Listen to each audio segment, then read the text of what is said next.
요한계시록 5장 두 번째 시간입니다. 오늘은 7절, 8절 두 절 말씀을 갖고 하나님의 은혜를 나누도록 하겠습니다. 보좌 앞 상황이 펼쳐지고 있습니다. 하늘 보좌의 모습이 계시록 4장에 등장을 하기 시작해서 5장에 와서는 계시록의 주인공 요한계시록이 예수 그리스도의 계시라는 말씀을 기억할 겁니다.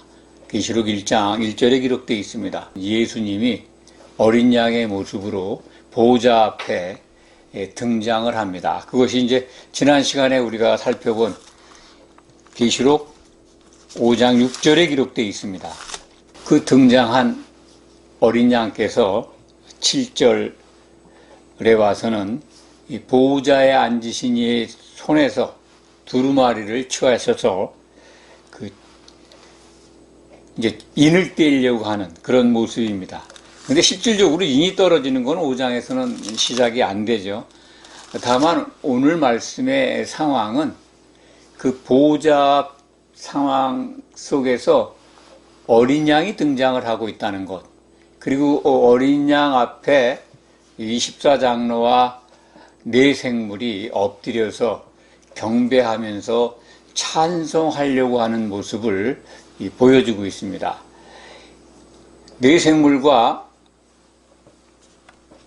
24장로를 사람이 아니라 천사라고 말씀을 드렸습니다. 그들은 예수님의 일 또는 24장로는 이제 성도들이죠. 이기는 자가 될 성도들의 모습을 대역하고 있는 겁니다. 하늘 보좌 주변에 24장로들의 보좌가 있었고 그 주위에 또 네 생물이 있었습니다.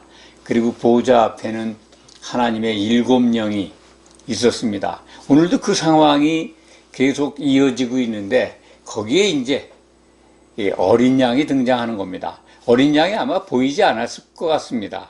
하나님 보호자 그 자리에 앉아 계신 성자 예수님, 하나님으로 복귀하신 예수님이 보좌에 앉아 있지만 그것은 보이지가 않죠. 그리고 이제 인을 떼시기 위해서 어린 양이 사도 요한의 눈에 보이는 것 같습니다. 이 어린 양이 두루마기를 취했다. 그 순간에 이제 네 생물과 24장로가 어린 양 앞에 엎드려서 지금 절을 하면서 이 찬송 준비를 하고 있습니다. 그 찬송 내용이 5장에 계속 이제 이 9절 이하에 가면 뭐 새 노래를 부른다라고 기록이 되어 있는데 그 내용은 다음 시간에 우리가 살펴볼 것입니다. 어린 양, 그 어린 양에 대해서는 오늘 본문 앞전에 계시록 5장 6절에 이렇게 기록되어 있죠. 내가 또 보니 보좌와 네 생물과 장로들 사이에 한 어린 양이 서 있는데 일찍이 죽임을 당한 것 같더라.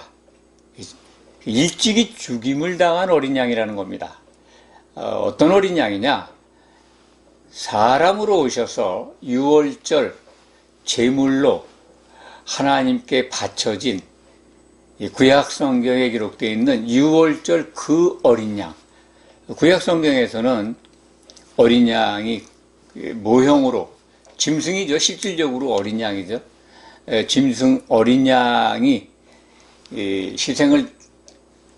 희생을 당하고 그리고 유월절을 섬기게 하는 규례가 주어졌는데 실질적으로 예수님이 이 땅에 사람으로 오셔서 인자라 그러죠. 사람의 아들로 오셔서 십자가에서 유월절날 피를 흘리고 대속제물이 되셨습니다. 대속하신 예수님, 바로 그 죽임을 당한 어린 양이 이 사도 요한의 눈에 하나님 보호자 앞에 서 있는 게 보이는 겁니다. 이 어린 양이 요한계시록에 30회나 등장한다는 말씀을 지난 시간에 드렸습니다. 그렇습니다. 요한계시록은 예수 그리스도의 계시입니다.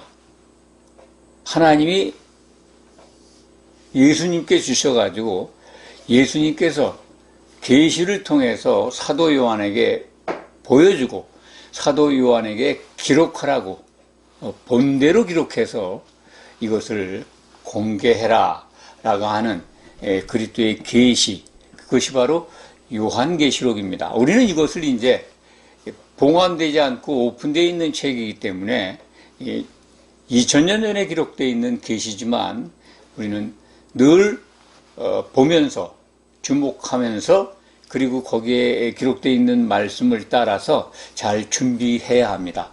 계시록의 테마를 기회 있을 적마다 늘 강조해 말씀드렸습니다. 예수님의 명령은 요한계시록을 보는 성도들이 이기는 자 되라는 것입니다. 성도의 궁극적인 목적은 이기는 자 되는 겁니다. 성도라는 이름을 받고 우리가 교회로 들어와 있습니다. 영이 거듭나서 하나님께 부름을 받았습니다. 성도가 된 우리는 신약성경, 사도들이 기록한 신약성경을 주목해서 봄으로써 우리가 무엇을 해야 하나님이 기뻐하시는 것을 깨닫게 되고 그것을 따라서 믿음 생활을 할 때 이기는 자가 된다라고 하는 약속의 말씀을 주고 있습니다. 어린 양이라는 이름 속에서 예수님은 당신의 피를 흘려서 교회를 사셨습니다. 그 교회를 신약성경은 그리스도의 몸이다. 예수의 몸입니다.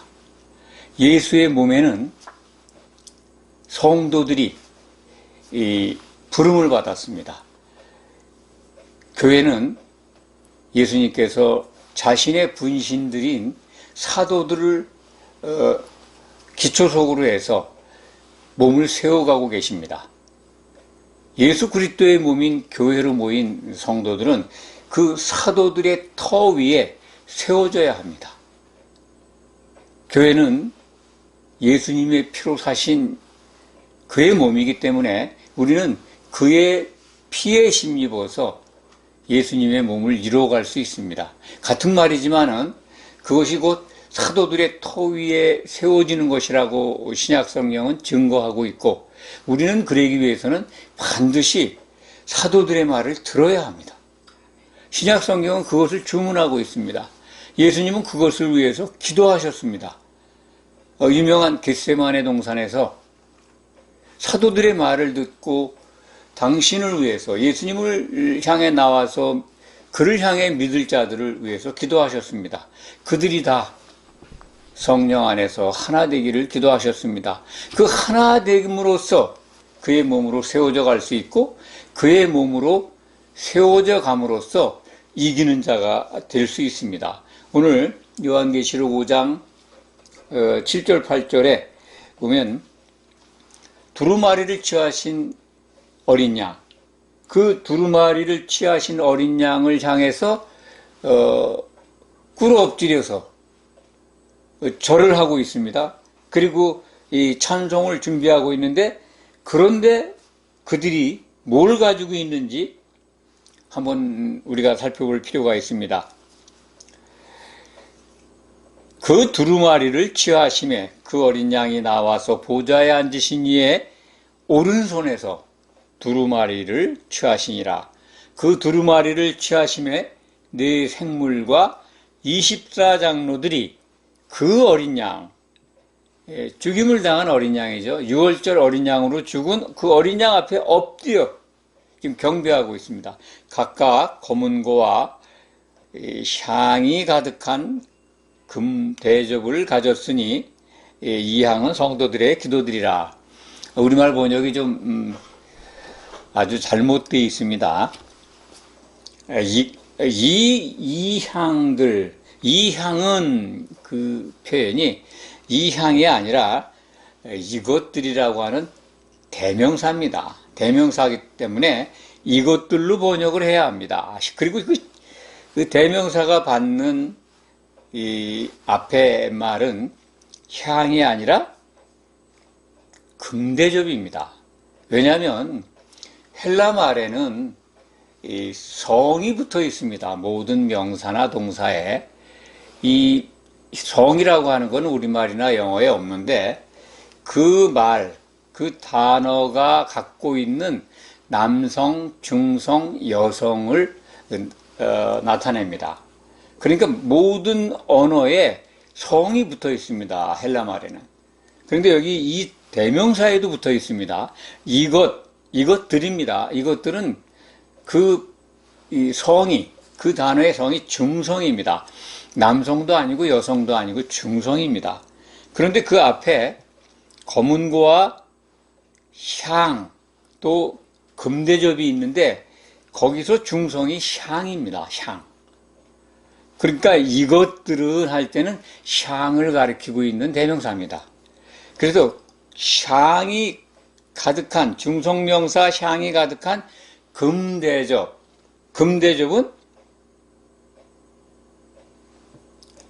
그야말로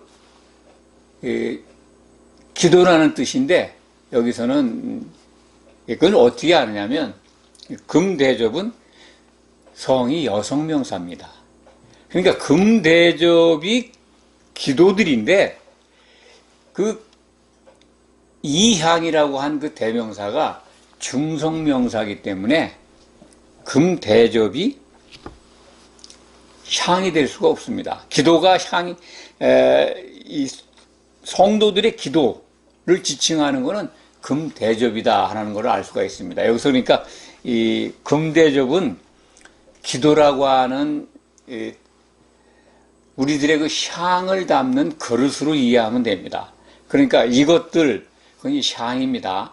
중성명사를 쓴 이 향이 이것들입니다. 그 대명사가 중성명사이기 때문에 그렇게 이해하시면 됩니다. 그 향들은 성도들이 올린 기도 속에 담은 내용이다. 이렇게 이해하시면 됩니다.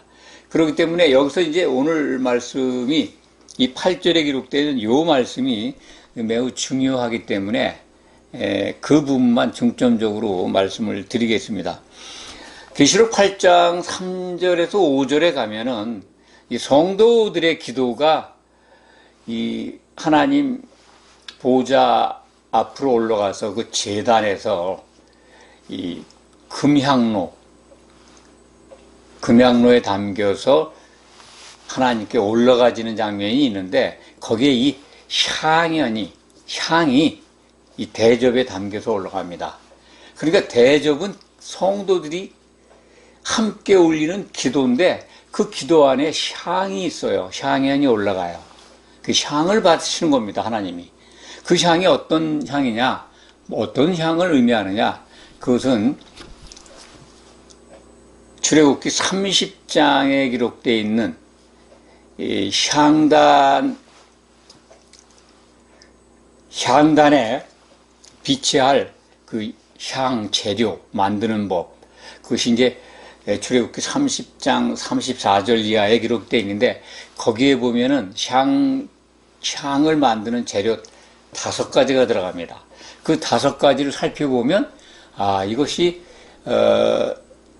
예수님에 관한 예수님을 나타내는 재료들이구나.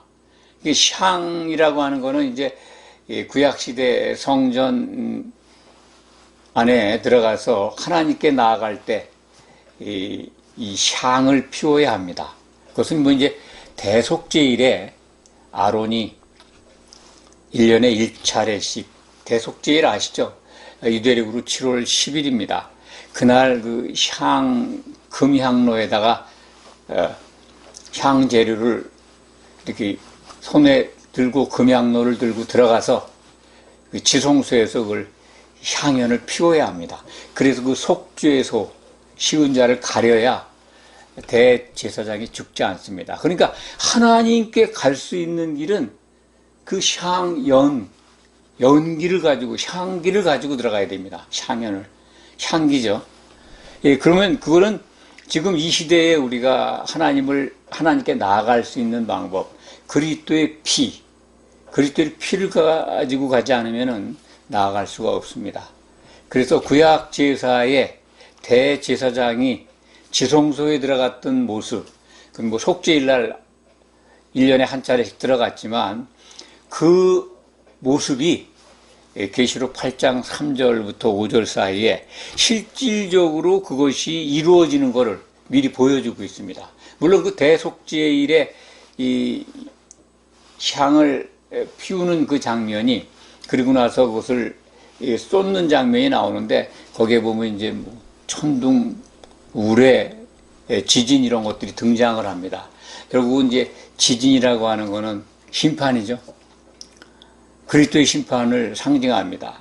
예수님이 다시 오시면 이루어질 일인데, 미래 상황을 계시록 8장 3절에서 5절 사이를 보여주고 있습니다. 그거에 구약시대에 그거의 그림자가 레위기 16장 12절 13절에 기록이 되어 있습니다. 아론 대제사장이 그 향로에 불을 담아가지고 그 향 만드는 법에 의해서 만든 향을 이 양손에 움켜쥐고 들어가서 거기에서 피웁니다. 그래야 죽지 않는다라고 하는 말씀이 기록되어 있습니다. 그렇기 때문에 이 계시록 8장 3절에서 5절 사이의 그 장면은 대속죄일, 곧 그리스도의 심판 때의 모습을 보여주는 것이다. 그런데 그때 하나님께 올라가는 그 향연이라고 하는 게 이 성도들이 내는 그리스도의 향기다라는 걸 알 수가 있습니다. 그렇습니다. 교회에 성도들이 모여서 나타내야 될 향기, 향연은 그리스도의 향기입니다. 그것은 하나님께서 받을 수 있는 유일한 냄새고 향기고, 그리고 이 성도들이 반드시 바쳐야 될 하나님께 올라가는 신앙생활의 결정체입니다. 어떻게 보면 그렇습니다. 그리스도의 향기를 내야 우리가 하나님께 갈 수 있습니다. 그리스도의 향기를 어떻게 낼까요? 하나님께서 우리에게 주신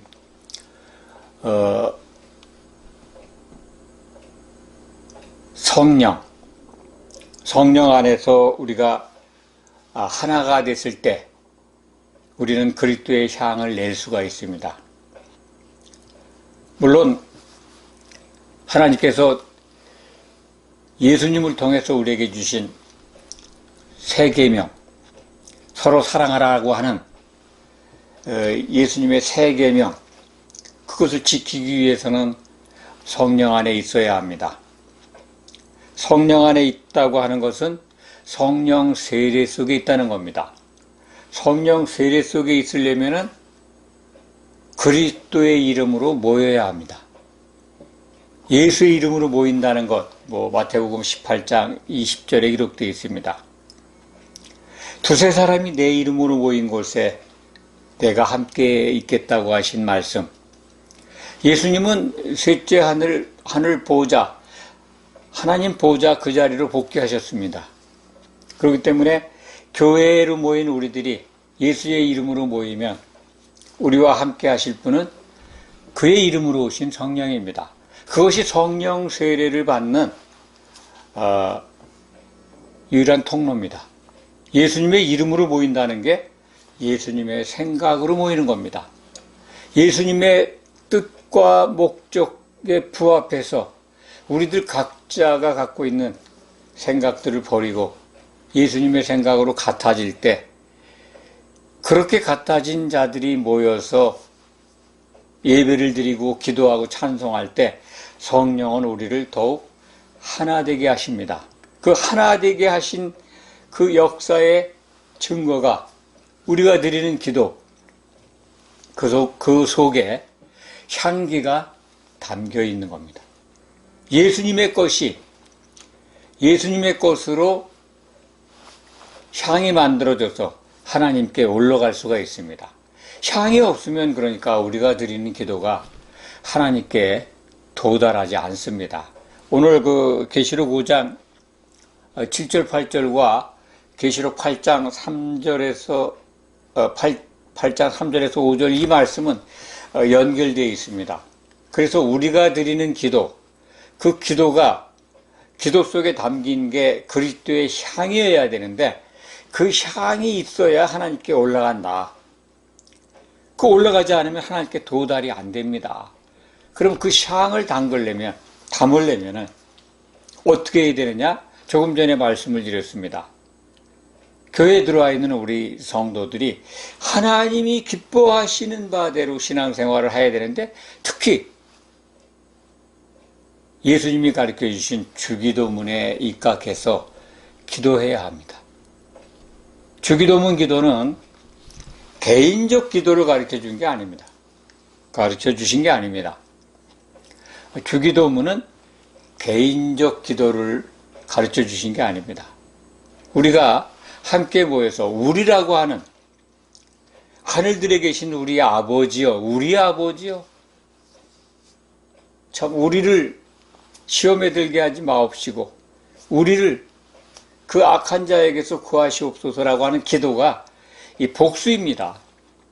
나를 그렇게 해달라는 게 아니라 성도들이 모여서 함께 드리는 공동체 기도입니다. 그렇기 때문에 교회적으로 드리는 기도고 그 기도는 그 속에 예수님의 향기가 나타나 있다면 셋째 하늘로 올라가서 하나님께 상달이 됩니다.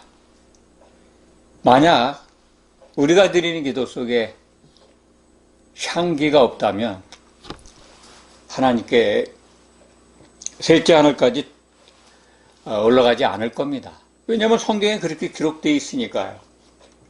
그렇다면 우리가 어떻게 기도해야 그리스도의 향기, 그리스도의 냄새를 풍길까? 하나님은 그 냄새를 맡고 싶어 하세요.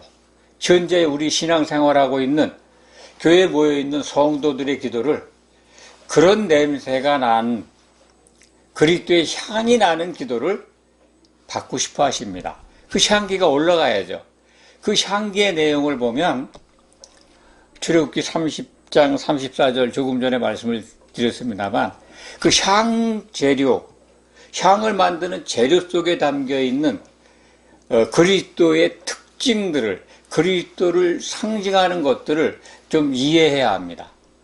출애굽기 30장 34절부터 38절을 보면 향 만드는 법이 나와 있고 향의 재료 5가지가 나와 있는데 제가 좀 설명을 드릴까요?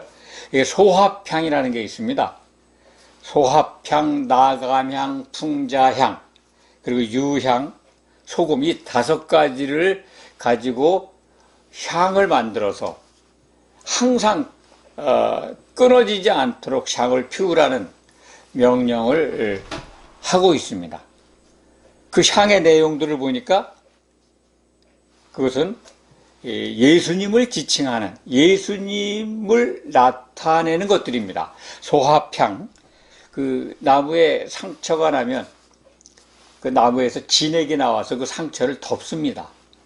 그 덮은 그 진액을 갖다가 아마 갈아서 향재료로 만드는 것 같습니다. 그 상처난 곳을 덮어주는 게 뭡니까? 예수님이 우리의 죄를, 허물과 죄를 덮어주는 거죠. 예. 우리의 허물과 죄를 덮는 예수님. 그리고 나감향은 뭐 조개 껍질을 곱게 빻은 거라고 합니다. 그 조개 껍질을 빻아서 만든 건데 껍질이 완전히 그냥 가루가 되도록 부서지는 거죠. 예수님의 몸이 부서져서 자신의 몸을 내줘서 자신의 몸을 예수님의 고난, 십자가에서 흘리신 피와 고난을 가르쳐주는 재료입니다. 풍자향이라고 하는, 뭐 이름이 좀 어렵습니다만 이것은 이제 채소 식물의 그 뿌리를 가지고 그 뿌리 속에 있는 그 뿌리에 그 독이, 해독제가 있대요. 벌레를 죽인다든지. 어쨌든 독을 제거하는, 더러운 걸 제거해 준다는 거죠. 그것은 이제 예수님의 피가 우리의 죄 대신 해독해줬다는 거죠. 죄를 씻어줬다는 것. 속죄를 나타내는 향재료다. 이렇게 이해하시면 되고요. 유향은 뭐 보편적으로 아실 겁니다. 이거 이 사람 시체에 바르는 방부제죠. 썩지 않게 하는 겁니다. 그 이제 예수님의 몸이 부활할 걸 가리키는 그런 상징이 되는 향재료입니다. 예수님의 부활을 나타내고 있다. 그리고 소금은 연합하게 하는 겁니다. 하나 되게 하는 물질이죠. 소금이 이 방부제로 이해하시는데 향재료에 들어간 소금은 이 하나 되게 하는 물질입니다. 그래서 이 화목제물로 오신 예수님, 화목제물이 되신 예수님을 상징하고 있습니다. 신약성경에서 이제 너희 가운데 소금을 두어서 화목해라고 하는 마가복음 9장 50절로 기억을 하는데 그걸 기억하시면 됩니다. 소금은 화목하게 하는 물질입니다.